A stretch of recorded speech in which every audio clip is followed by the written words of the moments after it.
Welcome to all of you. हम आज यहाँ पे थ्योरी ऑफ मशीन का लेक्चर 2 डिस्कस करने जा रहे हैं। लेक्चर 1 में हमने कंटेंट्स देखे थे, क्या क्या हमारे सिलेबस में है, कुछ बेसिक चीजें देखी थी। आज हम उसके आगे प्रोसीड करने वाले हैं, ठीक है। तो देखिए, हमारा सेकंड लेक्चर स्टार्ट होता है लिंक और एलिमेंट। ये लिंक या एलिमेंट क्या होता है हमारी थ्योरी ऑफ मशीन में, देखते हैं। डेफिनेशन पढ़ते हैं, आपको बिल्कुल ही इजी आसान शब्दों में समझ में आ जाएगा। क्या लिखा हुआ है? It is a resistant body. मैंने आपको resistant body, rigid body, deformable body, ये सारी चीजें आपको पिछले लेक्चर्स में समझाई थी, ठीक है। तो रेजिस्टेंट बॉडी का मतलब क्या हुआ?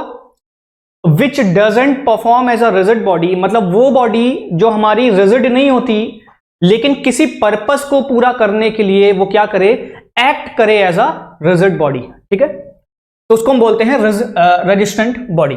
So it is a resistant body or combination of resistant bodies within which no relative motion। ये हमारी बहुत ही इंपॉर्टेंट लाइन है, ये हमारी बहुत ही इंपॉर्टेंट लाइन है। within which there is no relative motion, within which there is no relative motion। क्या है हमारा लिंक या एलिमेंट? आप हर उस पार्ट को क्या बोलोगे? लिंक या एलिमेंट बोलोगे। किसी भी मशीन के पार्ट को लिंक या एलिमेंट बोलोगे। कब बोल पाओगे? जब उसके खुद के अंदर जितने भी पार्टिकल्स आपको दिखाई दे रहे हैं उनके बीच आपको क्या ना मिले, relative motion. We will consider whole of that part, उस पूरे पार्ट को हम क्या बोलेंगे? एक लिंक बोलेंगे, एक सिंगल लिंक बोलेंगे, ठीक है। देखिए, जैसे ये मेरी क्या हो गई, ये मेरी हो गई एक लिंक, ठीक है। लिंक का मतलब हुआ the every part of a machine part. आपके पास कोई भी मशीन बॉडी है, उसका आप कोई भी पार्ट उठा लो, वो हमारे लिए क्या एक्ट करेगा? एज अ लिंक, ठीक है। ये क्या है हमारी? ये भी हमारा एक लिंक है, ठीक है। ये भी क्या है हमारा? ये भी हमारा एक लिंक है। अब यहां पे जो मैंने 3 पॉइंट्स बना रखे हैं, हमारा लिंक बाइनरी भी हो सकता है, टर्नरी भी हो सकता है, क्वार्टरनरी भी हो सकता है। इस पूरी बॉडी को हम क्या बोलेंगे? इस पूरे पार्ट को हम एक सिंगल लिंक बोलेंगे, ठीक है। It is single link, it will behave like a single link. ये भी क्या होगा? ये भी बिहेव करेगा एज अ सिंगल लिंक। अभी आपको समझ में आ जाएगा कि ये सिंगल लिंक का मतलब क्या हुआ। देखिए, ये हमारे पास जो क्वार्टरनरी आपको एक तरीके का बॉडी दिखाई दे रहा है जिसमें आपको 4 पॉइंट दिखाई दे रहे हैं। एक पॉइंट यहां पर, एक पॉइंट यहां पर, एक पॉइंट यहां पर और एक पॉइंट, ठीक है। इसमें अगर आप कोई भी 2 पॉइंट ले लीजिए, इस पूरी बॉडी के अंदर आप कोई भी 2 पॉइंट ले लीजिए, तो आपको उन दोनों पॉइंट के बीच कोई भी रिलेटिव मोशन नहीं दिखाई देगा। तो जब भी आपको ऐसा केस मिले जिस बॉडी के अंदर, जिस पार्ट के अंदर किन्हीं भी 2 पॉइंट्स के बीच आपको कोई भी रिलेटिव मोशन ना मिले, उस पूरे पॉइंट को हम क्या बोलेंगे? उस पूरी पार्ट को हम एज अ सिंगल लिंक मानेंगे अपने सिस्टम में। ये पॉइंट क्लियर है? जैसे टर्नरी में भी आप क्या कर सकते हो, एक पॉइंट अगर आपने यहां पे ले लिया, एक पॉइंट यहां पे ले लिया, तो क्या इन दोनों बॉडीज के बीच आपको कोई रिलेटिव मोशन मिलेगा? हमें कोई भी रिलेटिव मोशन नहीं मिलेगा, ठीक है, क्योंकि ये दोनों क्या है? एक ही बॉडी के अंदर सिचुएटेड है, ठीक है। तो लिंक या एलिमेंट हम क्या बोलेंगे? हमारे मशीन के हर उस पार्ट को हम लिंक या एलिमेंट बोलेंगे जो हमारे मशीन पार्ट में हमें क्या दे बाद में? As a relative motion.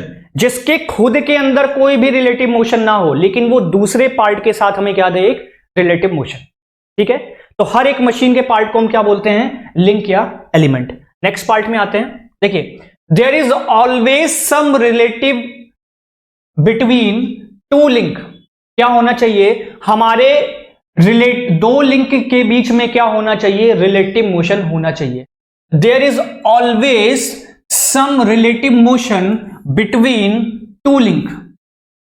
If there is no possibility of relative motion, क्या लिखा हुआ है? If there is no possibility of relative motion, these are considered as only 1 link. क्या कह रहा है कि अगर हमारी 2 लिंक, मान लीजिए एक लिंक मैंने इसको माना, एक लिंक मैंने इसको माना, ठीक है। इन दोनों के बीच अगर आपको कोई रिलेटिव मोशन दिख रहा है तो ये क्या कहलाएगा? ये मेरा एक लिंक कहलाएगा, ये मेरा एक लिंक कहलाएगा। मतलब टोटल कितनी हो गई? 2 लिंक।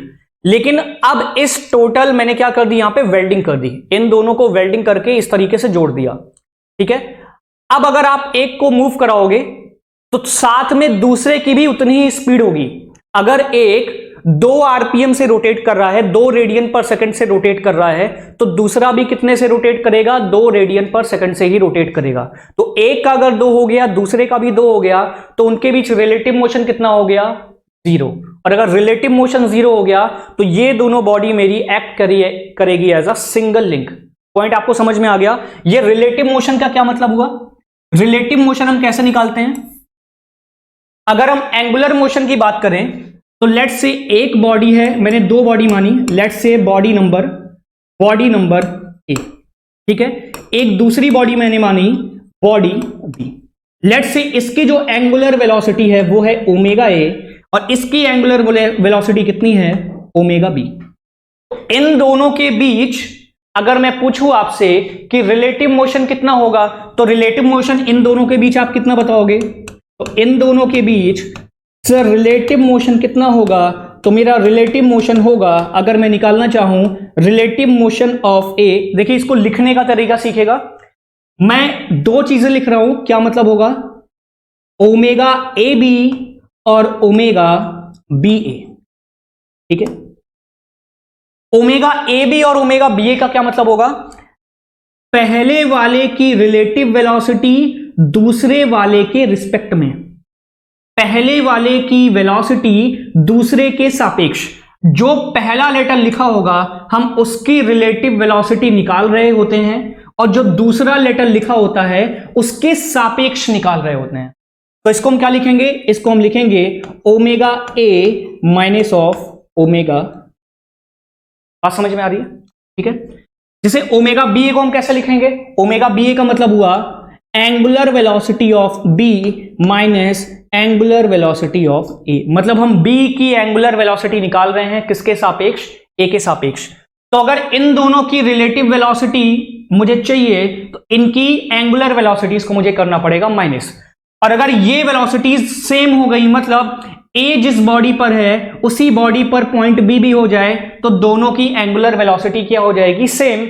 मतलब अगर A and B, if A and B are on same body, अगर ए और बी दोनों एक ही बॉडी पर हो जाएंगी तो दोनों की एंगुलर वेलोसिटी कितनी हो जाएगी? सेम हो जाएगी। मतलब मैं बोल सकता हूं omega A is equal to omega B. और अगर ओमेगा ए और ओमेगा बी दोनों ही सेम हो गए तो यहां से आप बोल सकते हो कि सर ओमेगा ए बी क्या हो जाएगा? और जब भी इनकी रिलेटिव वेलोसिटी 0 हो जाए, मतलब इनके बीच कोई भी रिलेटिव वेलोसिटी नहीं है, मतलब मैं क्या मान सकता हूं कि दोनों ही पार्ट मेरे क्या हैं? एक्ट करेंगे एज अ सिंगल बॉडी। ये बात मेरे ख्याल से आपको समझ में आ गई होगी। तो अगर आपको किन्हीं भी 2 लिंक के बीच में कोई भी रिलेटिव वेलोसिटी नहीं मिलती तो उसको हम क्या मानेंगे? As a single link. Point clear है?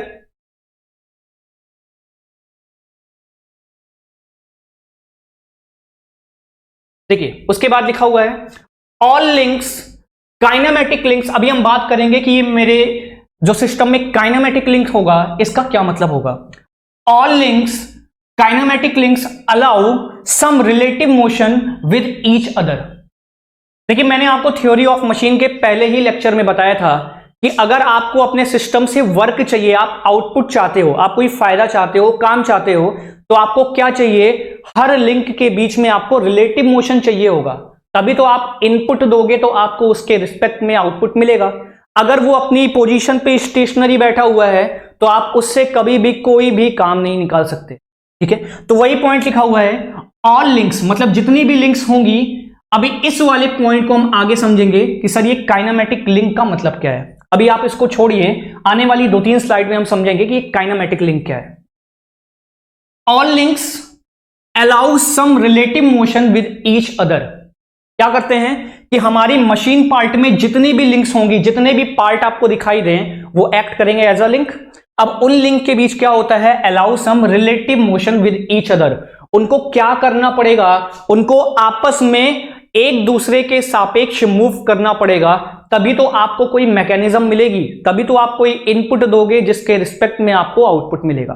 ठीक है, और जब तक आप रिलेटिव मोशन नहीं पा रहे हो अपने सिस्टम से, आप कोई भी मैकेनिज्म नहीं निकाल सकते, आप उससे कोई फायदा नहीं उठा सकते। आप इनपुट दोगे, आपकी लिंक मूव ही नहीं कर रही है तो आपको आउटपुट मिलेगा ही नहीं। तो ये पॉइंट आपको याद रखना पड़ेगा कि जब भी आप कोई भी सिस्टम बनाओ, कोई भी मैकेनिज्म बनाओ, तो आपको उनके बीच रिलेटिव मोशन लाना ही पड़ेगा to get the output from that system. Point clear है? आगे बढ़ते हैं। देखिए, अब यहां पे आता है हमारे सिस्टम में टाइप्स ऑफ लिंक। हमारे सिस्टम में कितने तरीके की लिंक होगी?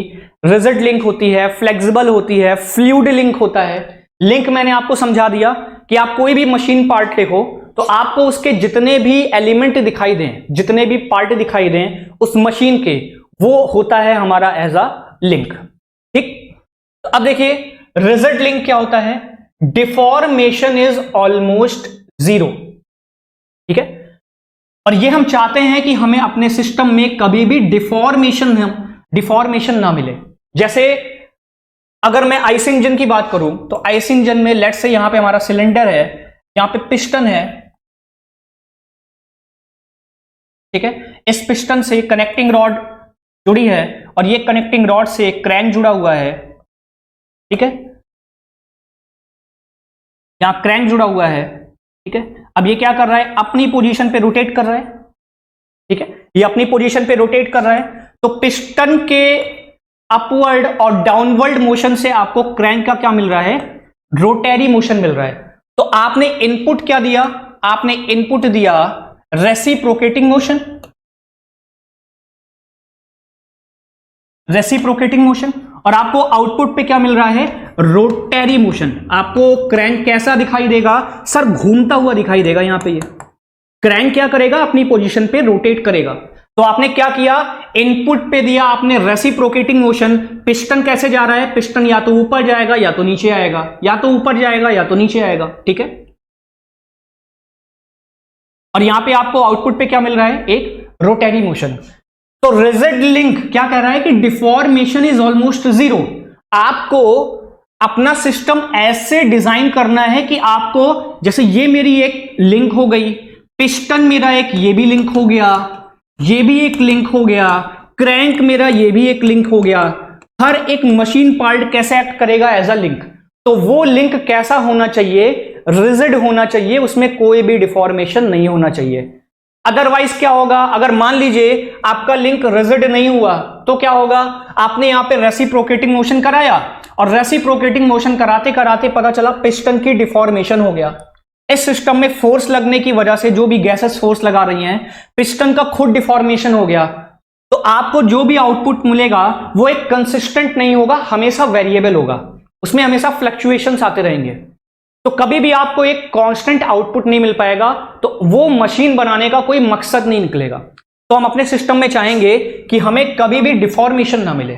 ठीक है, तो रिजिड लिंक क्या होगा? डिफॉर्मेशन जिसमें लगभग जीरो होगा। इसमें ऑलमोस्ट क्यों लिखा हुआ है? ऑलमोस्ट का मतलब होता है लगभग, क्योंकि अगर हम प्रैक्टिकल लाइफ की बात करें तो कोई भी चीज आइडियल नहीं होती। हम बोल तो रहे हैं रिजिड बॉडी कि जिसमें डिफॉर्मेशन क्या हो? जीरो, लेकिन आइडियली होता है। प्रैक्टिकल लाइफ में बात करें तो एट अ हाई टेम्परेचर या कोई भी बॉडी प्योरली रिजिड नहीं होती, उसमें some amount of deformation is there, लेकिन वो बहुत ही नेग्लिजिबल होता है, जिसको हम हटा सकते हैं अपने सिस्टम से, उसको मान नहीं सकते।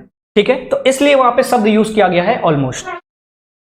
एग्जाम्पल जैसे कि सिलेंडर हो गया, क्रैंक हो गया, कनेक्टिंग रॉड हो गई, पिस्टन्स हो गए। ये जो मैंने आपको एग्जाम्पल दिया हुआ है देख लीजिए, यहां क्रैंक हो गया, कनेक्टिंग रॉड, पिस्टन, सिलेंडर, जो भी है सब हमें क्या बनाने पड़ेंगे? रिजिड बनाने पड़ेंगे, तभी हमारा ये मैकेनिज्म बनाने का मकसद निकलेगा। ठीक है, तो टाइप्स ऑफ लिंक में हमने पहला देखा रिजिड लिंक। रिजिड का सीधे मतलब होता है बहुत ही कड़क, बहुत ही दृढ़, जिसको आप हिला ना सको। ठीक है, तो रिजिड का मतलब होता है जिसमें डिफॉर्मेशन हमें क्या मिले? जीरो। सेकंड पॉइंट पे आते हैं, फ्लेक्सिबल लिंक। फ्लेक्सिबल लिंक क्या होती है? Deformation is with in the permissible limit, और ये हमारी मोस्ट ऑफ द केसेस में यूज होती है। फ्लेक्सिबल लिंक, जैसे मैंने आपको उस दिन आटे चक्की में जो मशीन का एग्जांपल दिया था, पुली शाफ्ट, बेल्ट ड्राइव, ये क्या होती है? हमारी फ्लेक्सिबल लिंक होती हैं। फ्लेक्सिबल मतलब कि जिसमें डिफॉर्मेशन तो हो, इज विद इन। देखिए विद इन शब्द पे आपको जोर देना पड़ेगा, आपको विद इन शब्द पे जोर देना पड़ेगा। विद इन, विद इन क्या? Permissible limit. क्या मतलब हुआ इसका कि सर जो डिफॉर्मेशन होगा वो विद इन परमिसिबल लिमिट होगा, मतलब बहुत ही नेग्लिजिबल, मतलब बहुत ही कम, जिसको आप ना के बराबर मान सकते हो, जो हमारे सिस्टम में कोई भी इफेक्ट ना डाले। पता चला क्या हुआ कि पिस्टन वर्क करते करते इसके ऊपर जो भी गैसेस फोर्स लगा रही हैं, यहां पे जो भी गैसेस फोर्स लगा रही हैं, अब पता चला यहां पे जो भी गैसेस ने फोर्स लगाया उस फोर्स की वजह से ये पिस्टन ही डिफॉर्म हो गया, कंप्रेस हो गया, क्योंकि इसके ऊपर कंप्रेसिव फोर्स लग रहा है। पता चला पिस्टन ही कंप्रेस कर गया, तो हमारा ये जो मशीन बनाने का मकसद है वो पूरा नहीं हो पाएगा। तो डिफॉर्मेशन अगर हम अपने सिस्टम में मान रहे हैं तो वो कैसा होना चाहिए, विद इन परमिसिबल लिमिट, मतलब इतना कम कि जिसको आप नेग्लिजिबल मान सको अपने सिस्टम में। जैसे उस दिन हमने देखा था बेल्ट ड्राइव का एग्जांपल, ठीक है, कि जब भी आप बेल्ट पुली से ट्रांसफर करते हो पावर को, ठीक है, ये हो गई हमारी बेल्ट, ये हो गई पुली नंबर 1 P1 और ये हो गई पुली नंबर 2 P2। तो जब भी आप एक पुली से दूसरे पे पावर को ट्रांसफर करते हो तो किसकी हेल्प से करते हैं, हम बेल्ट की हेल्प से, ठीक है। आटे चक्की का एग्जांपल सबसे इजी है। तो वो बेल्ट हमारी पूरी तरीके से रिजिड बॉडी नहीं होती, there is some amount of deformation, लेकिन वो डिफॉर्मेशन इतना नेग्लिजिबल होता है जिसको हम अपने सिस्टम में नलीफाई मान सकते हैं, नेग्लिजिबल मान सकते हैं, ठीक है। तो फ्लेक्सिबल लिंक में क्या होगा, deformation is with in the permissible limit, हमारी परमिसिबल लिमिट के अंदर होगा, प्लास्टिक जोन में नहीं जाएगा। अदरवाइज क्या होगा, प्लास्टिक जोन में गया तो ये पूरा का पूरा सिस्टम ही फेल कर जाएगा, ठीक है। एग्जांपल्स इसके क्या हैं, belt drives, rope drives, chain drives, wire drives, there is some amount of deformation in flexible link. Point clear है, आगे बढ़ते हैं। अगला है हमारा टाइप्स ऑफ लिंक में फ्लूइड लिंक। जिसे आपने कभी गाड़ी की सर्विसिंग कराई होगी, तो जब भी आप सर्विसिंग कराने जाते हो तो क्या होता है कि वो आपकी बाइक को क्या करता है, अगर आपको याद हो, वो किसी चीज से ऊपर उठाता है आपकी बाइक को सर्विसिंग करने के लिए।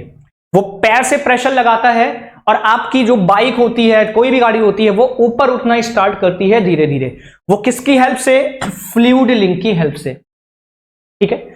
आपने हाइड्रोलिक क्रेन, हाइड्रोलिक जैक, इन सब का एग्जांपल देखा होगा, फील किया होगा बाहर जो आते हैं, तो उसमें किसका यूज किया जाता है, फ्लूइड लिंक का। अब ये फ्लूइड लिंक क्या है, फ्लूइड लिंक देखिए, लिंक क्या है, लिंक मैंने बोला हमारे मशीन का हर वो पार्ट जो मोशन को एक तरफ से, एक पॉइंट से दूसरे पॉइंट पर ट्रांसफर करे, उसी को हम बोलेंगे लिंक, मशीन का हर एक पार्ट।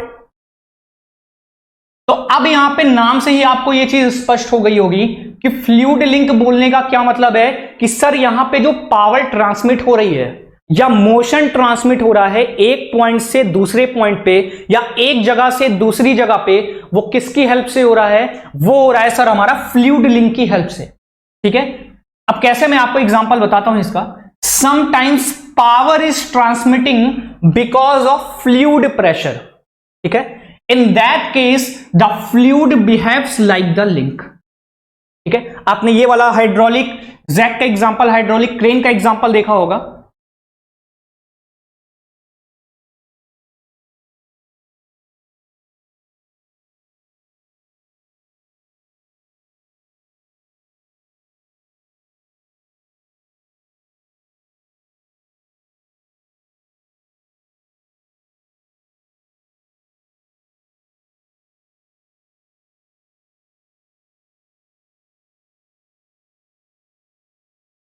देखिए ये हमारा यहां पे फ्लूइड भरा हुआ है इसमें, ठीक है।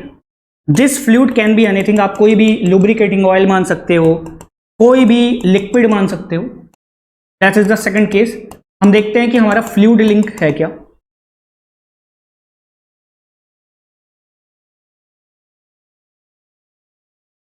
देखिए ये हमारा एक सिलेंडर टाइप का अरेंजमेंट है जिसमें हमने फ्लूइड को भर दिया। ये फ्लूइड कुछ भी हो सकता है, और एक साइड से हम क्या कर रहे हैं, ये हमारी दो साइड हो गई। लेट्स से यहां से आपने कोई फोर्स लगाया, आपने कोई फोर्स अप्लाई किया, आपने कोई भी फोर्स अप्लाई किया, and that force will be our input, क्योंकि यहां से आप इनपुट दे रहे हो, ठीक है। तो जो भी इनपुट आया उस इनपुट को हमने किस पे अप्लाई किया हुआ है, फ्लूइड पे अप्लाई किया। देखिए यहां पे फ्लूइड है, तो आपने पास्कल्स लॉ हाइड्रोलिक्स में पढ़ा होगा। पास्कल्स लॉ क्या बोलता है, in incompressible fluid and in static condition, रुकी हुई अवस्था में, and for the incompressible fluid, जिसको आप कंप्रेस नहीं कर सकते, उसके लिए पास्कल ने क्या बताया था कि किसी एक पॉइंट पे जितना प्रेशर का चेंज होता है, उस फ्लूइड में किसी एक पॉइंट पे जितना भी प्रेशर का चेंज होता है, वो प्रेशर समान रूप से वितरित हो जाता है उस पूरे के पूरे फ्लूइड में। बट कंडीशन क्या होनी चाहिए, incompressible and static condition. Point clear है? तो देखिए फोर्स अप्लाई किया आपने, ये फोर्स अप्लाई हमारा क्या होगा, इनपुट होगा। इनपुट मैंने लगाया इस लिक्विड पे, तो लिक्विड क्या करेगा, इस फोर्स को अपने अंदर लेगा। After applying the Pascal's law, जितना यहां पे प्रेशर का चेंज होगा, अब आप कहोगे सर हमने फोर्स अप्लाई किया, यहां प्रेशर की बात कहां से आ गई, तो यार प्रेशर अप्लाई होगा किसी ना किसी एरिया पे ही तो करेंगे, हवा में थोड़ी लगा रहे हैं। तो लेट्स से यहां का जो भी एरिया है, यहां का जो भी एरिया है, उस एरिया को मैंने बोल दिया स्मॉल ए, और यहां का जो भी एरिया है उसको मैंने बोल दिया कैपिटल ए। ठीक है, तो यहां पे प्रेशर कितना आ जाएगा, अगर मैं प्रेशर की बात करूं तो प्रेशर यहां पे आ जाएगा F डिवाइडेड बाई स्मॉल ए, और यहां का प्रेशर कितना आ जाएगा, यहां पे अगर मैं P2 की बात करूं तो यहां का प्रेशर हो जाएगा, लेट्स से यहां पे हमारा कोई W वेट है, आप कोई बाइक मान सकते हो, कोई भी एलिमेंट मान सकते हो जिसको आप उठा रहे हो। ठीक है, तो यहां पे प्रेशर कितना आ जाएगा, वेट अपॉन एरिया। ठीक है, और अगर मैं दोनों प्रेशर को बराबर कर दूं तो यहां पे जो भी प्रेशर फोर्स मैंने अप्लाई किया है वो किसके थ्रू ट्रांसमिट हो रहा है, अगर यहां से मैंने इनपुट किया तो यहां पे ये मेरा कोई भी पार्ट ऊपर की तरफ जाएगा, जो भी पार्ट होगा W वेट वो ऊपर की तरफ जाएगा। तो वो कैसे जा रहा है, किसके माध्यम से, इस फोर्स को यहां तक पहुंचाने वाला कौन है, मैं बोलूंगा सर फ्लूइड। जो हमारे सिस्टम में आपने फ्लूइड को भरा हुआ है, that fluid is our link. ये फ्लूइड ही हमारा सर एक्ट कर रहा है एज अ लिंक, जो इनपुट मोशन को हमारे आउटपुट मोशन तक पहुंचाने में हेल्प कर रहा है। तो जब भी आप पावर को, फोर्स को, मोशन को, किसी भी चीज को इनपुट से आप आउटपुट पे पहुंचा रहे हो with the help of fluid, तो हम वहां पे उस लिंक को, हमारा जो फ्लूइड होगा उसको हम बोलेंगे फ्लूइड लिंक। लिंक का यार सीधा सा मतलब है कि जो मोशन को एक जगह से दूसरी जगह पे पहुंचाए, जिसके बीच आपको रिलेटिव मोशन मिले। पॉइंट क्लियर है? ठीक है, तो फ्लूइड लिंक क्या है, समटाइम्स पावर इज ट्रांसमिटिंग, कैसे ट्रांसमिट हो रही है, बिकॉज ऑफ फ्लूइड प्रेशर, जो मैंने आपको यहां पे बताया। इस फ्लूइड प्रेशर की वजह से यहां पे ये जो आपने फोर्स लगाया, ये फ्लूइड क्या करेगा, अपने में एब्जॉर्ब करके वो धीरे धीरे ट्रांसमिट करेगा इस वाले पार्ट तक। ठीक है, तो फ्लूइड ने इस फोर्स को अपने अंदर एब्जॉर्ब किया in the form of pressure, और उस प्रेशर को ट्रांसमिट किया यहां पर according to the Pascal's law. Point clear है? In that case fluid behaves like a link. ठीक है, यहां पे फ्लूइड कैसे बिहेव कर रहा है, एज अ लिंक। जैसे आपने hydraulic brake, hydraulic press, hydraulic crane, hydraulic lift, ठीक, अगर आपने कभी भी गाड़ी सर्विसिंग कराई होगी तो आपको इसका एग्जांपल बहुत ही अच्छे से याद होगा। हाइड्रोलिक जैक, इन सब में हम किसका यूज करते हैं, फ्लूइड लिंक का। बहुत ही अच्छा एग्जांपल है सिरिंज का। देखिए सुई तो सबने लगवाई होगी, तो सिरिंज किस तरीके से एक्ट करती है। देखिए अगर यहां पे मैं थोड़ा सा अप्रोक्सीमेट फिगर बनाऊं,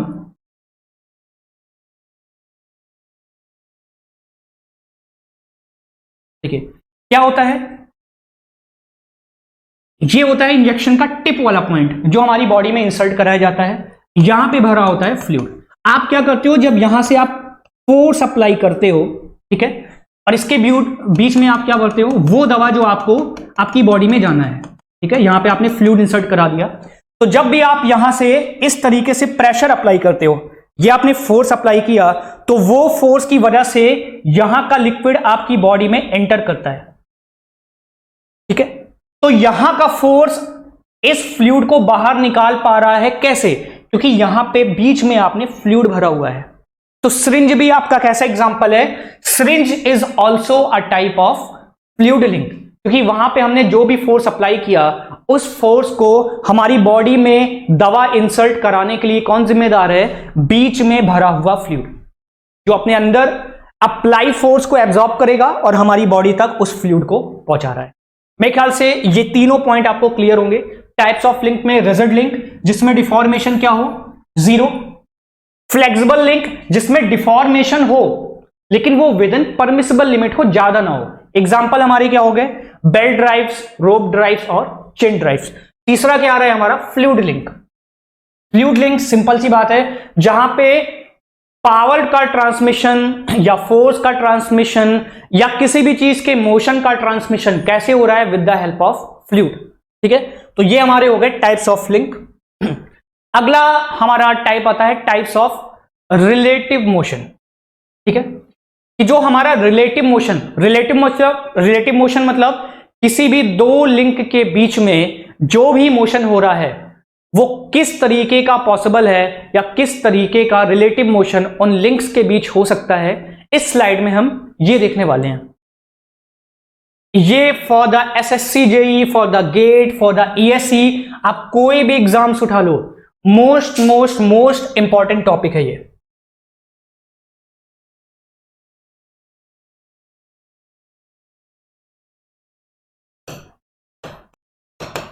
यहां से क्वेश्चन आता ही आता है।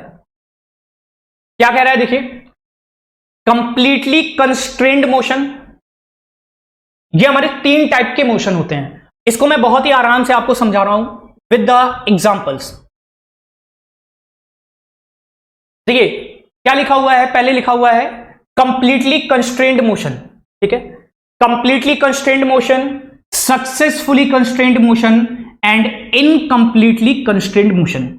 इन पॉइंट्स को समझने के पहले हमें यह समझना होगा कि सर ये कंस्ट्रेंड का मतलब क्या हुआ।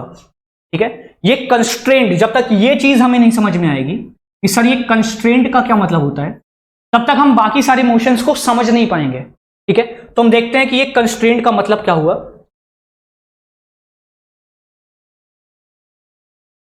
We have to understand this constrained part. Sir ये कंस्ट्रेंड का मतलब क्या होता है, तो समझते हैं। कंस्ट्रेंट का मतलब होता है किसी भी तरीके की रुकावट। रुकावट का मतलब जब हम किसी चीज पे लिमिट लगा देते हैं कि ये चीज तो हमें करनी है लेकिन इस लिमिट के अंदर, इससे ज्यादा नहीं, तो that is called constrained. For example मैं आपको अगर समझाऊं, बहुत ही सिंपल एग्जाम्पल, जैसे बचपन में हर कोई क्रिकेट खेलने जाता है। आप क्रिकेट खेलने जाने वाले हो, घर से निकले, आपने पापा से बोला पापा क्रिकेट खेलने जाना है, आपके पापा ने बोला क्रिकेट खेलने जा रहे हो जाओ लेकिन 2 घंटे में आना। That 2 hours is constraint. मतलब आप पे एक लिमिट लगा दी गई कि आप क्रिकेट तो खेलो लेकिन 2 घंटे से ज्यादा नहीं। तो जब भी हम अपने सिस्टम पे किसी भी तरीके का कोई लिमिट लगा दें, उसको बाध्य कर दे, उसकी एक बाउंड्री बना दे कि इससे ज्यादा नहीं, तो that boundary is called constraint. ठीक है, आप उसको एक तरीके की रुकावट मान सकते हो या बाधा मान सकते हो या बाउंड्री मान सकते हो कि उस लिमिट से ज्यादा नहीं, उसको हम बोलते हैं कंस्ट्रेंट। देखिए अब बात आती है कंप्लीटली कंस्ट्रेंड मोशन। इसमें क्या लिखा हुआ है? Only one output motion with respect to input. Only one output motion with respect to input. मतलब जहां पर आपको केवल एक ही डायरेक्शन में मोशन मिले विद रिस्पेक्ट टू इनपुट। मतलब आपने इनपुट में कोई मोशन दिया और उसके रिस्पेक्ट में आपको आउटपुट पे सिर्फ एक डायरेक्शन में मोशन मिल रहा है, एक डायरेक्शन, एक से ज्यादा नहीं। ये जो एक है सिंगल वन जिसको मैं बोल रहा हूं, ये वन हमारा है कंस्ट्रेंट। मतलब एक से ज्यादा मोशन हमें कभी नहीं मिलना चाहिए। अगर एक से ज्यादा मोशन मिलेगा तो उसको हम बोलेंगे इनकंप्लीटली कंस्ट्रेंड मोशन या अनकंस्ट्रेंड मोशन। इनकंप्लीटली कंस्ट्रेंड मोशन या अनकंस्ट्रेंड मोशन। एक हमारा क्या है? एक हमारा वही लिमिट है, वही बाधा है जिसकी मैं बात कर रहा था, वो बाउंड्री है हमारी जिसकी मैं बात कर रहा था। ठीक है, तो जब भी आपको आउटपुट पे सिर्फ एक डायरेक्शन में मोशन मिले, that can be reciprocating, that can be rotating, that can be screw motion, कुछ भी हो सकता है, लेकिन आपको सिर्फ एक मोशन मिले एक डायरेक्शन में, किसका, आउटपुट पे, उसको हम बोलेंगे कंप्लीटली कंस्ट्रेंड मोशन। अभी आपको धीरे धीरे बात समझ में आएगी जब मैं यहां पे आपको एग्जांपल्स दिखाऊंगा, ठीक है। सक्सेसफुली कंस्ट्रेंड मोशन, मतलब इसमें भी देखिए कंस्ट्रेंट का मतलब क्या हो गया, कंस्ट्रेंट मोशन मतलब सिर्फ एक डायरेक्शन में मोशन। कंस्ट्रेंट का मतलब आपको सिर्फ एक मोशन मिलना चाहिए। कंस्ट्रेंट जहां पर भी आपको वर्ड दिखाई दे मतलब आपको एक मोशन मिलना चाहिए, ठीक है। सक्सेसफुली का यहां पे क्या मतलब हुआ कि वो मैकेनिज्म या वो मशीन खुद कंस्ट्रेंट नहीं है, आपको बाहर से एक फोर्स लगाना पड़ेगा उसको कंस्ट्रेंट बनाने के लिए। आप अपनी तरफ से एक्सटर्नली एक फोर्स लगाओगे ताकि वो सिस्टम हमारा क्या बन जाए, कंस्ट्रेंट। मतलब आप बाहर से एक फोर्स लगाओगे ताकि आउटपुट पे आपको सिर्फ एक डायरेक्शन में ही मोशन मिले, एक से ज्यादा डायरेक्शन में नहीं, तब उसको हम बोलेंगे सक्सेसफुली। तो यहां पे सक्सेसफुली आपको क्या बता रहा है कि यहां पे हमने एक्सटर्नली एक फोर्स लगाया, external force is applied to make it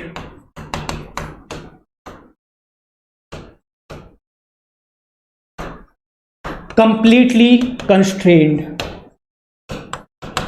motion, ठीक है। हमने क्या किया, बाहर से एक फोर्स लगाया, उस सिस्टम को हम कंप्लीटली कंस्ट्रेंट बनाने के लिए। जब भी मैं कंप्लीटली कंस्ट्रेंट बोलूंगा तो आपके दिमाग में एक चीज हिट करनी चाहिए, दैट इज हमें आउटपुट पे सिर्फ एक डायरेक्शन में मोशन मिल रहा है, एक से ज्यादा नहीं, ठीक है। तीसरा आ रहा है हमारा इनकंप्लीटली कंस्ट्रेंट मोशन। इस वर्ड पे ध्यान दीजिएगा, इस बार हमारा जो कंस्ट्रेंट मोशन है वो कैसा है, इनकंप्लीट है, कंप्लीट नहीं है। मतलब इस बार हमें एक से ज्यादा मोशन आउटपुट पे मिल सकता है। पॉइंट क्लियर है। जब भी कंप्लीटली कंस्ट्रेंट मोशन की बात की जाएगी या सक्सेसफुली कंस्ट्रेंट मोशन की बात की जाएगी, मतलब आउटपुट पे आपको सिर्फ एक मोशन ही मिलेगा, ओनली वन आउटपुट मोशन। देखिए, जब भी कंप्लीटली कंस्ट्रेंट या सक्सेसफुली कंस्ट्रेंट मोशन की बात की जाएगी तो आउटपुट पे आपको हमेशा क्या मिलेगा, ओनली वन आउटपुट मोशन, ठीक है। लेकिन जब इनकंप्लीटली कंस्ट्रेंट मोशन की बात की जाएगी then more than one output motion with respect to input. मतलब इस बार आउटपुट पे आपको एक से ज्यादा मोशन मिलने वाले हैं। दैट कैन बी 2, 3, 4, 5, कुछ भी हो सकता है, लेकिन वो एक से ज्यादा ही होगा। मेरे ख्याल से ये बात आपको समझ में आ गई होगी कि कंप्लीटली कंस्ट्रेंट मोशन और सक्सेसफुली कंस्ट्रेंट मोशन, जब भी इन दोनों मोशन की बात की जाएगी तो आउटपुट पे आपको सिर्फ एक ही मोशन मिलेगा, एक से ज्यादा नहीं। लेकिन जब इनकंप्लीटली कंस्ट्रेंट मोशन की बात की जाएगी तो आउटपुट पे आपको एक से ज्यादा मोशन मिलेगा। वो 2 भी हो सकता है या 3 मोशन भी हो सकता है, 4 मोशन भी हो सकता है, लेकिन वो एक से ज्यादा ही होगा। मेरे ख्याल से ये स्लाइड आपको समझ में आ गई होगी। बढ़ते हैं नेक्स्ट स्लाइड पे। अब देखते हैं हम बारी बारी से कि ये सारे जो हमने टॉपिक्स पढ़े हुए हैं इसका मतलब क्या है, मतलब इसके एग्जांपल्स को हम समझेंगे। कंप्लीटली कंस्ट्रेंड मोशन, हमने क्या बोला, कंप्लीटली कंस्ट्रेंट का मतलब, ये कंप्लीटली कंस्ट्रेंट का हमने मतलब क्या समझा था कि सर जब आउटपुट पे हमें क्या मिले, सिर्फ एक डायरेक्शन में मोशन मिले, ठीक है।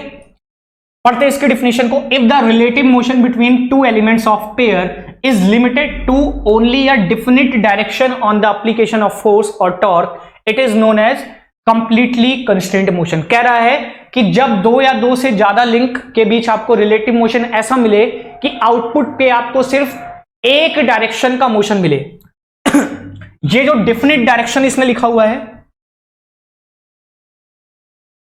इसने यहां पर जो डिफिनिट डायरेक्शन लिखा हुआ है,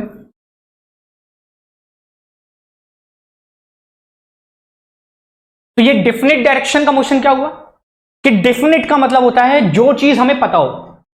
जैसे हम बोलते हैं डेफिनेट इंटीग्रल, आपने पढ़ा होगा, तो डेफिनेट इंटीग्रल में लिमिट आपको पता होती है। तो कोई भी चीज अगर डेफिनेट हो, डेफिनेट का मतलब होता है निश्चित। तो जब आपको मोशन पता है, निश्चित है कि सर हाँ सिर्फ इस डायरेक्शन में मोशन हो रहा है, दैट इज डेफिनेट। जब भी आपको सिर्फ एक डायरेक्शन में मोशन दिखाई दे, लिंक के बीच रिलेटिव मोशन ऐसा हो रहा है कि आउटपुट पे आपको कैसा मोशन दिखाई दे रहा है, सिर्फ एक डायरेक्शन में। तो that is our completely constrained motion. ठीक है, आगे बढ़ते हैं, एग्जांपल्स देखते हैं इसके। देखिए एग्जांपल्स, ये एग्जांपल ईएस में आ चुका है, that examples has come in ESE, that examples has come in ESE. ये एग्जांपल किस में आ चुका है, ईएसई में आ चुका है। पॉइंट को समझिएगा, क्या कहना चाह रहा है ये, हम ये किस में बात कर रहे हैं, अभी हम बात कर रहे हैं कंप्लीटली कंस्ट्रेंट मोशन में। हम किस में बात कर रहे हैं, कंप्लीटली कंस्ट्रेंट मोशन।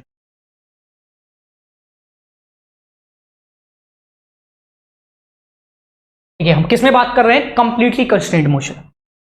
अगर आप देखो, आपने क्या किया, एक बॉडी बनाई, ठीक है, उस बॉडी में आपने क्या किया, एक स्क्वायर होल कर दिया। आपने एक बॉडी बनाई और उस बॉडी में आपने एक स्क्वायर होल कर दिया, और आपने क्या किया, एक स्क्वायर बार लिया। ठीक है, square bar is looking like something, कुछ इस तरीके से है।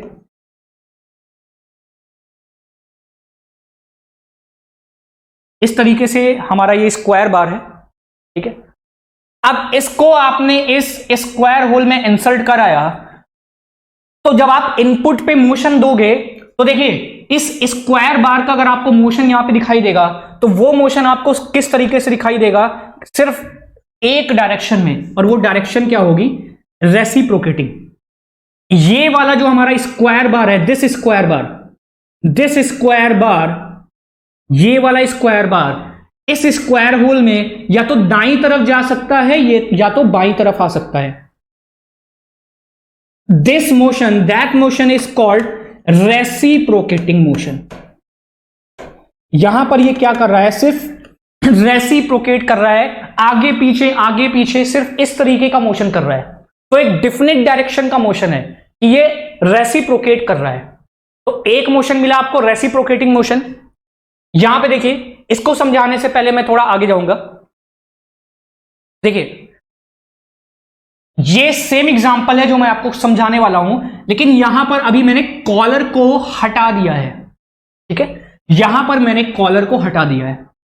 ठीक है, देखिए ये जो कॉलर लगा हुआ है यहां पर, ये कॉलर कर क्या रहा है, अभी मैं समझता हूं। मान लीजिए, लेट्स इमेजिन, अगर ये कॉलर यहां पर ना होता, इस बार देखिए दोनों में डिफरेंस क्या है, डिफरेंस ये है कि सर यहां पे मैंने स्क्वायर, एक रेक्टेंगल टाइप का होल लिया था और उसमें रेक्टेंगल या स्क्वायर टाइप का बार इंसर्ट कराया था। यहां पे क्या है, यहां पे मैंने सर्कुलर टाइप का होल लिया हुआ है। ध्यान दीजिएगा, यहां पे डायमीटर इसकी कुछ होगी, लेट्स से डी डायमीटर। ठीक है, तो यहां पे मेरे पास क्या है, यहां पर मेरे पास सर्कुलर होल है और उसमें मैंने क्या इंसर्ट कराया हुआ है, वहां पर मैंने इंसर्ट कराया हुआ है एक तरीके का शाफ्ट। ठीक है, हमारे पास एक सर्कुलर होल है और सर्कुलर होल में मैंने क्या इंसर्ट कराया हुआ है, एक तरीके का शाफ्ट। तो मैं आपसे यह बोल रहा हूं कि लेट्स इमेजिन, मान लीजिए कि यहां पर अगर ये कॉलर ना होता, तो आप इस शाफ्ट का मुझे मोशन बता सकते हो, बिल्कुल बता सकते हैं कि सर अगर यहां पर ये कॉलर ना होता तो क्या होता, ये वाला शाफ्ट एक तो सर आगे और पीछे मोशन करता, रेसिप्रोकेटिंग मोशन करता। ये वाला शाफ्ट इस सर्कुलर होल के अंदर आगे पीछे जा सकता था, एक तो रेसिप्रोकेटिंग मोशन हो गया एक मोशन, और साथ ही साथ सर ये क्या कर सकता था, ये इसमें घूम सकता था। मतलब अपनी ही एक्सिस के अबाउट, इस वाली एक्सिस के अबाउट ये एक रोटरी मोशन कर रहा होता। तो कितने मोशन पॉसिबल होते सर, दो। अब दो हो गया सर, ये तो अनकंस्ट्रेंट हो गया है। हाँ, तो उस अनकंस्ट्रेंट को हटाने के लिए हमने यहां पे क्या लगाया हुआ है, कॉलर। मैंने आपको क्या बोला, अगर ये कॉलर ना होता तो ये वाला शाफ्ट एक तो रेसिप्रोकेटिंग मोशन कर रहा होता आगे पीछे, और एक खुद की एक्सिस के अबाउट ऐसे ये रोटेट कर रहा होता। इस तरीके से ये खुद की एक्सिस के अबाउट रोटेट कर रहा होता। एक तो रोटरी मोशन हो गया, दूसरा रेसिप्रोकेटिंग मोशन हो गया, तो कितने मोशन हो जाते, दो। लेकिन सर अभी आपने बताया कि कंप्लीटली कंस्ट्रेंट मोशन में तो एक मोशन मिलता है। बिल्कुल सही बताया, इसीलिए तो यहां पे हमने कॉलर लगा दिया। अब ये कॉलर क्या करेगा, ये कॉलर इसके आगे पीछे वाले मोशन को बाउंड कर देगा, रेस्ट्रिक्ट कर देगा या रोक देगा। अगर आपने यहां पे कोई कॉलर लगा दिया तो अब ये आगे पीछे का मोशन नहीं कर पाएगा, सिर्फ ये अपनी एक्सिस पे रोटेट कर सकता है। बात समझ में आ रही है? अगर आपने यहां पे कॉलर लगा दिया तो ये आगे पीछे का मोशन नहीं कर सकता, अब क्या कर सकता है, सिर्फ अपनी एक्सिस के अबाउट रोटेट कर सकता है। तो ये किस तरीके का मोशन बन जाएगा सर, ये तो इसका एक डेफिनेट मोशन हो गया। अगर दो होते तो ये तो इनकम्प्लीटली कंस्ट्रेंड हो जाता, लेकिन अभी भी हमें कितना मोशन मिल रहा है, सिर्फ एक मोशन। तो उस एक मोशन मिल जाने की वजह से हमारा क्या हुआ, ये बन गया completely constrained motion. Point clear है मेरे ख्याल से? आगे बढ़ते हैं। सक्सेसफुली कंस्ट्रेंड मोशन, देखिए यहां पर भी हमारा मोशन कैसा है, कंस्ट्रेंड। कंप्लीटली कंस्ट्रेंड मोशन मिलेगा, लेकिन कैसे मिलेगा, वो हमें मिलेगा सक्सेसफुली। मैंने आपको इस सक्सेसफुली का मतलब भी बताया। सक्सेसफुली का मतलब मैंने आपको बताया कि आप क्या कर रहे हो, आप एक्सटर्नली एक फोर्स लगा रहे हो।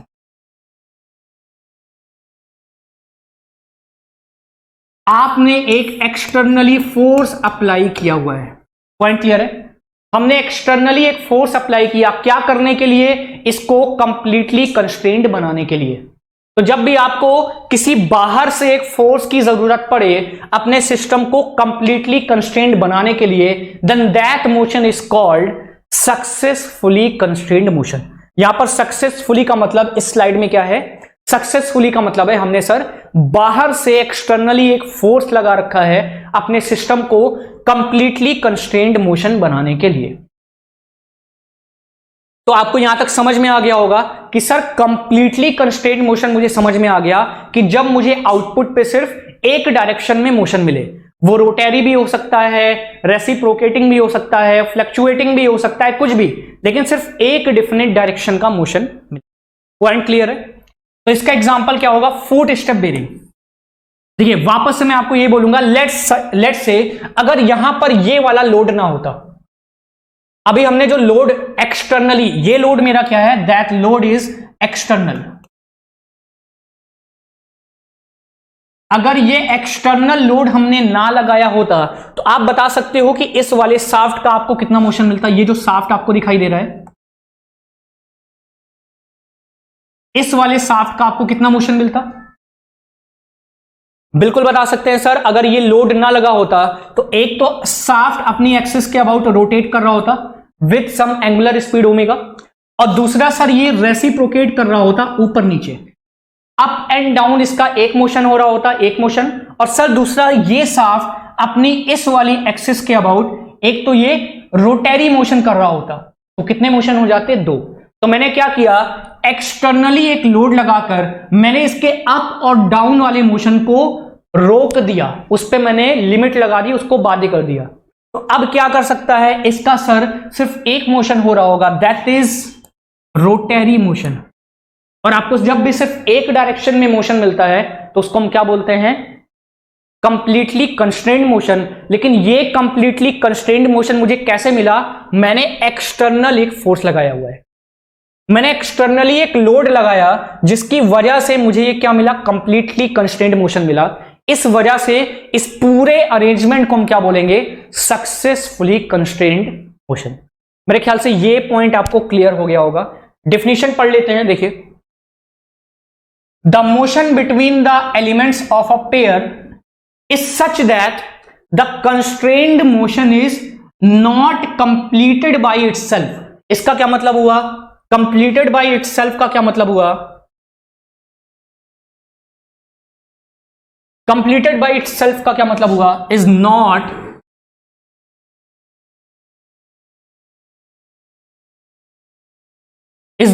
Completed by itself. इसका क्या मतलब हुआ, इसका ये मतलब हुआ कि ये अपने आप से कंप्लीटली कंस्ट्रेंट नहीं है। हमने क्या किया कि एक्सटर्नली एक फोर्स लगाया, but by some other means. ये जो अदर मीन्स लिखा हुआ है, ये अदर मीन्स का मतलब क्या है, ये अदर मीन्स का मतलब है एक्सटर्नल लोड। ये जो अदर मीन्स लिखा हुआ है, बाय सम अदर मीन्स का मतलब है एक्सटर्नल लोड। ये पॉइंट क्लियर है आपको? तो जहां पर हमारा सिस्टम अपने आप से कंप्लीटली कंस्ट्रेंट ना हो, लेकिन उसको कंप्लीटली कंस्ट्रेंट बनाने के लिए मुझे क्या करना पड़े, बाहर से एक एक्सटर्नल लोड लगाना पड़े, then we will say that our system is successfully constrained motion. ठीक है, जैसे आपने फुट स्टेप बेरिंग का एग्जांपल देखा, piston cylinder arrangement in IC engine देखा हुआ है, वहां पर हम क्या करते हैं, जो सिलेंडर लगाते हैं, वो सिलेंडर हमारे सिस्टम को क्या बनाता है, वो हमारे सिस्टम को कंप्लीटली कंस्ट्रेंड मोशन बनाता है, दैट पिस्टन। क्योंकि अगर वो पिस्टन ना होता तो वो रेसिप्रोकेटिंग के साथ साथ इस तरीके का भी मोशन कर रहा होता। जो हमारा सिस्टम आपने देखा होगा पिस्टन, वो पिस्टन कैसा करता है, रेसिप्रोकेटिंग मोशन, ऊपर जाता है टॉप डेड सेंटर, देन नीचे आता है बॉटम डेड सेंटर, इस तरीके का रेसिप्रोकेटिंग मोशन होता है। उसको किसने बांध रखा है, उसके चारों तरफ के सिलेंडर ने। अगर वो सिलेंडर ना होता तो क्या होता, उसका एक फ्लक्चुएटिंग मोशन या तो राइट साइड लेफ्ट साइड या तो आगे पीछे किसी भी डायरेक्शन में होता, तो हमें क्या मिलता, एक से ज्यादा मोशन, जो हम नहीं चाहते। इसलिए सक्सेसफुली कंस्ट्रेंट मोशन का एग्जांपल्स है foot step bearing, piston cylinder, syringe that has also come in ASC. Syringe कैसे सक्सेसफुली कंस्ट्रेंट मोशन का एग्जांपल हो गया सर? क्योंकि देखिए, आप जब फोर्स लगाते हो तो फोर्स लगाने की वजह से जो आपका सिरिंज का मूवमेंट होता है वो एक तरफ होता है, एक तरफ से दूसरी तरफ। अदरवाइज अगर आप उस पर फोर्स ना लगाते, एक तो वो रेसिप्रोकेट कर सकता था, दूसरा रोटेट कर सकता था। तो जब मैंने उस पर फोर्स लगाया तो फोर्स लगाने की वजह से उसका सिर्फ एक डायरेक्शन में मोशन हुआ, दैट इज रेसिप्रोकेटिंग या लीनियर मोशन आप बोल सकते हो। तो जब भी हमें एक मोशन मिलता है तो उसको हम क्या बोलते हैं, कंप्लीटली कंस्ट्रेंट मोशन। लेकिन जब वो कंप्लीटली कंस्ट्रेंट मोशन हमें बाहर किसी एक्सटर्नल लोड की वजह से मिले तो वो मोशन हमारा कैसा हो जाएगा, successfully constraint motion. I think the point has clear. आगे बढ़ते हैं। इनकंप्लीटली कंस्ट्रेंट मोशन, देखिए, when the motion between a pair can take place in more than one direction, ये मैंने आपको पहले ही बता दिया कि जब अपना जो मोशन है वो एक से ज्यादा डायरेक्शन में हो, when the motion is more than one direction,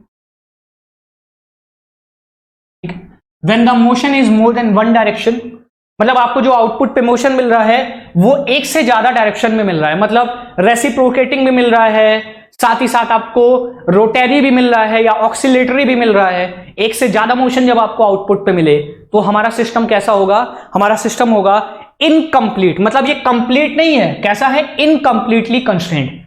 अगर ये कंप्लीटली कंस्ट्रेंट होता तो आउटपुट पे कितने मोशन मिलते, एक। इनकम्प्लीट बन गया मतलब एक से ज्यादा। पॉइंट क्लियर है? When the motion between a pair can take place in more than one direction that depends upon the direction of force applied, it is known as incompletely constrained motion. It is known as incompletely constrained motion. Okay? The change in the direction of applied force may change the direction of relative motion between the pair. कह रहा है कि अगर हम force की direction बदल दें तो ये क्या कर सकता है, हमारे रिलेटिव मोशन की डायरेक्शन को भी बदल सकता है। That is the second case. हमें इससे मतलब नहीं है, हमें सिर्फ ये देखना है कि आउटपुट पे हमें कितना मोशन मिल रहा है, एक या एक से ज्यादा। अगर एक मोशन मिल रहा है तो वो कंप्लीटली कंस्ट्रेंट मोशन होगा। अगर वो completely constrained motion external load लगाने की वजह से मिला सक्सेसफुली, और अगर आउटपुट पे एक या एक से ज्यादा मोशन मिला तो वो होगा हमारा इनकम्प्लीटली कंस्ट्रेंट मोशन। आगे बढ़ते हैं। देखिए, इसका एग्जांपल देखते हैं, circular shaft in circular hole, जो मैंने आपको बताया था। अब देखिए, यहां पे मैंने कॉलर हटा दिया, यहां पे जो अभी मैंने कॉलर लगाया हुआ था उस कॉलर को यहां पे मैंने रिमूव कर दिया। यहां पे अब कोई भी कॉलर नहीं है, अब यहां पर कोई भी कॉलर नहीं है। ठीक है, तो अब देखिए, आप बता सकते हो कि इसका मोशन कैसा होगा, कि सर ये तो एक रेसिप्रोकेट कर रहा होगा। इसका मोशन कैसा होगा, एक तो ये रेसिप्रोकेट कर रहा होगा आगे पीछे, और साथ ही साथ इसका एक और मोशन होगा, दैट इज ओमेगा। ये रोटेट कर रहा होगा शाफ्ट अपनी एक्सिस के अबाउट। तो आउटपुट पे आपको कितने मोशन मिल गए, दो मोशन। और दो मोशन मिल गए तो हमारा ये कैसा मोशन हो गया, ये हो गया incomplete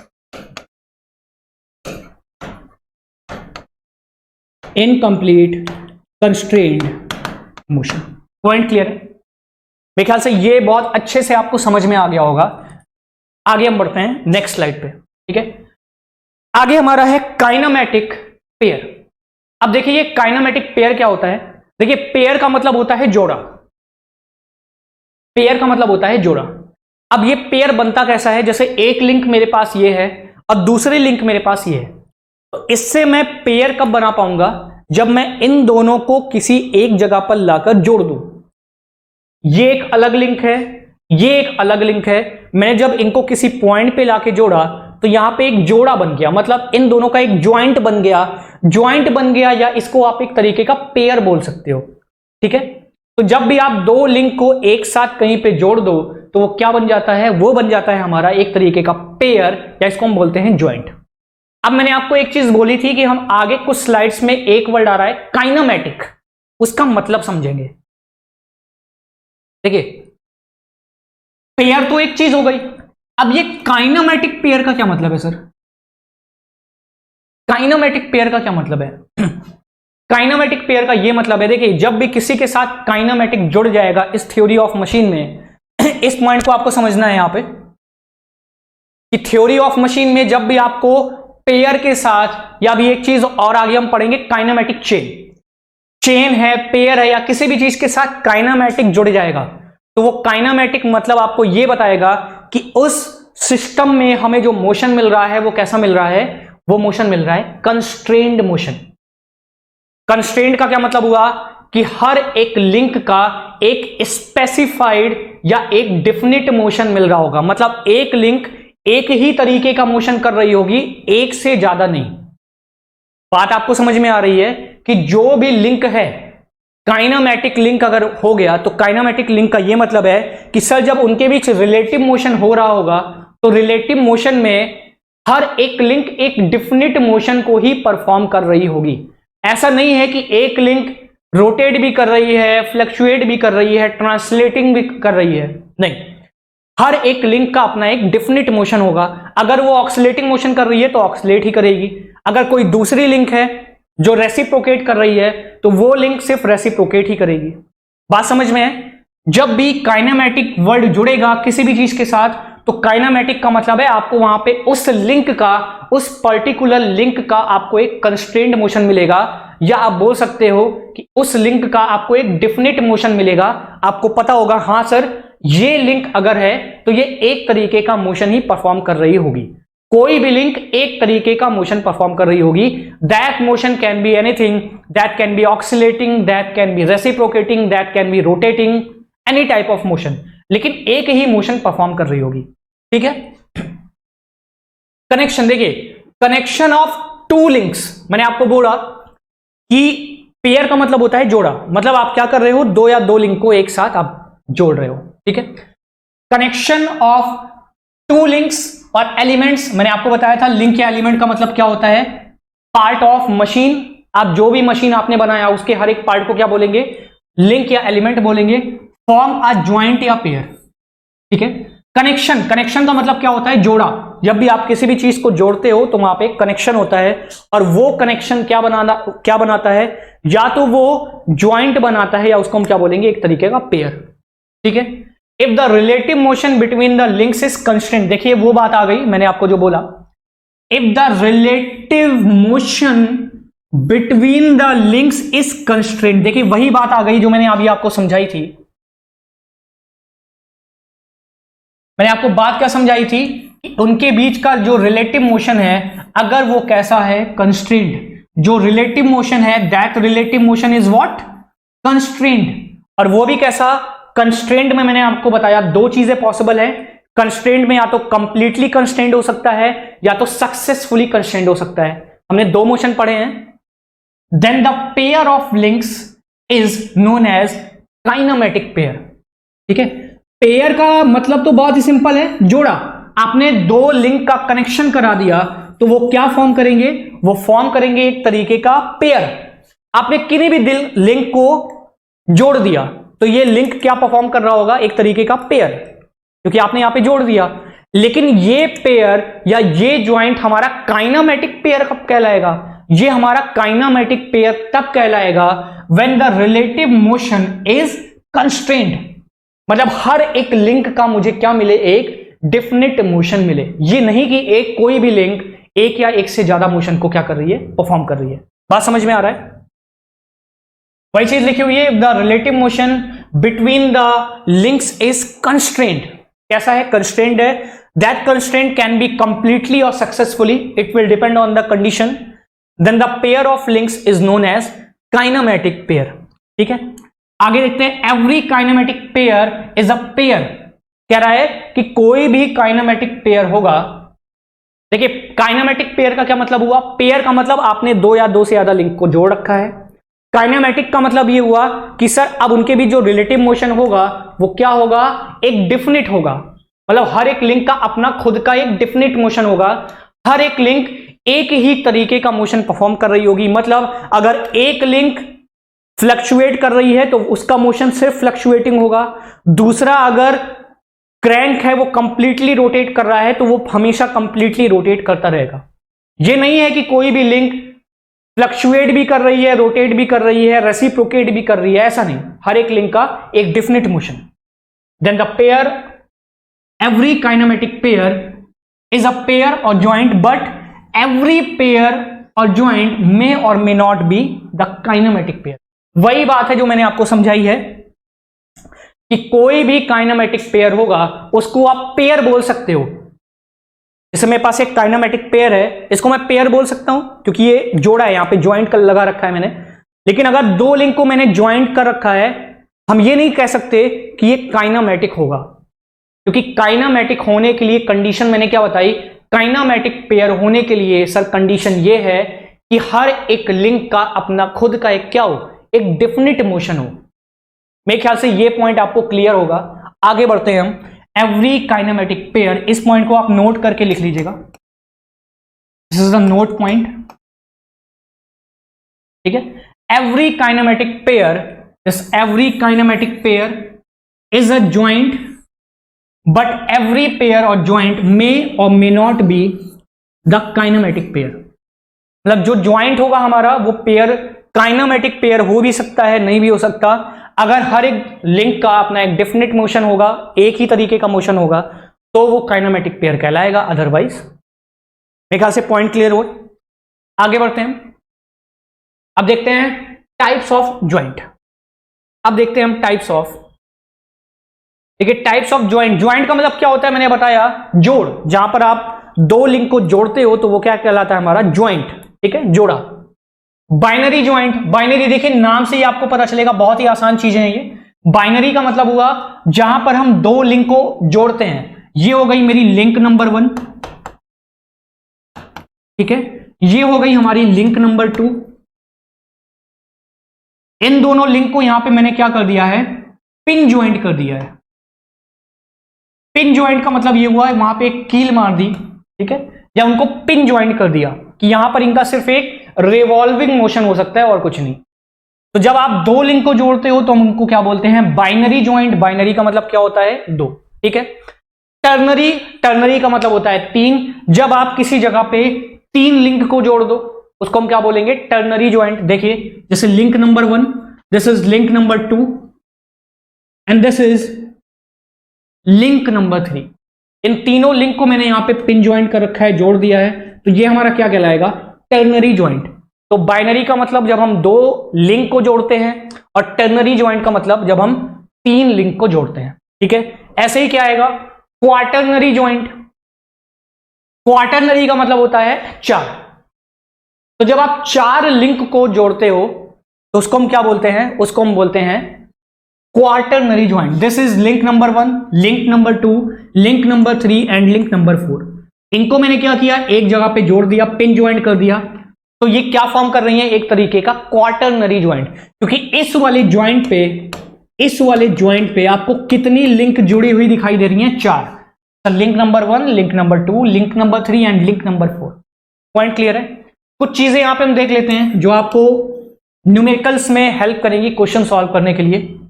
that one ternary joint, ये जो टी लिखा हुआ है, दैट टी इसका मतलब है टर्नरी। ठीक है, one ternary joint is equal to two binary joint. ठीक है, एक टर्नरी ज्वाइंट कितने बाइनरी ज्वाइंट के बराबर होगा? दो बाइनरी ज्वाइंट के बराबर। देखिए जैसे यहां पे जो हमने बाइनरी ज्वाइंट लिखा हुआ है, टर्नरी ज्वाइंट लिखा हुआ है, तो इस टर्नरी ज्वाइंट पे आपको कितना दिखाई दे रहा है? तीन लिंक। तो तीन लिंक में आपको कैसे दिखाई देगा? इसको हम इस तरीके से ब्रेक कर सकते हैं, एक तो ये और एक तो इस तरीके से। ठीक है, तो एक ये हो गया और एक ये हो गया, तो ये हमारा एक बाइनरी ज्वाइंट हो गया और ये भी हमारा एक बाइनरी ज्वाइंट हो गया। ठीक है, तो one ternary joint is equal to two binary joint. ठीक है, ऐसे ही क्वार्टरनरी को हम किसके बराबर कर सकते हैं? तीन बाइनरी ज्वाइंट के इक्वल। ऐसे पी का मतलब है पेंटागन, जहां पर हमें पांच लिंक को जोड़ रखा होगा। ठीक है, इसमें क्या होगा? इसमें हमने पांच लिंक को एक जगह पे जोड़ रखा होगा, जैसे link number 1, link number 2, link number 3, link number 4 and link number 5। तो जब आप पांच लिंक को जोड़ोगे तो हमारा पेंटागन टाइप का हो जाएगा, पेंटानरी ज्वाइंट, और one pentanary joint is equal to four binary link. तो आपको ये चीज याद रखनी पड़ेगी, सिंपल चीजें हैं। आगे बढ़ते हैं क्वेश्चंस। ठीक है, in a kinematic chain a quaternary joint is equal to how many number of binary joint? कह रहा है क्वार्टरनरी ज्वाइंट सर कितने बाइनरी ज्वाइंट के बराबर होता है, जो हमने अभी पढ़ा था। तो अगर आपको याद हो, मैंने आपको बताया one ternary joint is equal to what? Two binary joint. One quaternary joint is equal to how many equal to binary joint? Three binary joint. One pentanary joint is equal to four binary joint. देखिए पीछे वाली slide में आप देख सकते हो, then one quaternary joint is equal to three binary joint. तो यहां पे आंसर क्या हो जाएगा? One quaternary joint is equal to how many equal to binary joint? Three binary joint. तो इसका आंसर क्या हो जाएगा? Option number. ठीक है, तो यहां पर हम इस वाले लेक्चर को एंड करते हैं, मिलते हैं हम नेक्स्ट वाले लेक्चर में। Thank you.